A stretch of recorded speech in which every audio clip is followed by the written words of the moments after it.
Ed è dell'Istituto Oncologico Veneto la più ampia casistica mondiale di pazienti oncologici sottoposti a vaccinazione anti-Covid. Poche le segnalazioni di reazioni avverse, lo studio pubblicato sulla rivista internazionale Oncologist. Il servizio di Giuseppe Bucca.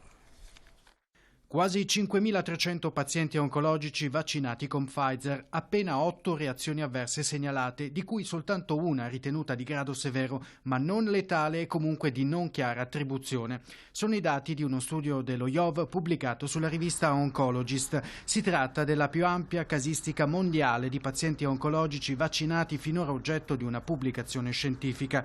La ricerca ha preso in esame i malati di tumore in cura all'Istituto Oncologico Veneto tra marzo e maggio del 2021. A tutti loro è stata proposta la vaccinazione, solo il 3,9% ha rifiutato, una percentuale di gran lunga inferiore ai tassi di rifiuto segnalati in letteratura, sottolinea lo IOV. La dimostrazione, secondo l'Istituto di Cura che ha sede a Padova, del forte rapporto di fiducia tra equip e paziente. I risultati dello studio contribuiscono a rafforzare le conoscenze sulla fattibilità della vaccinazione in pazienti oncologici.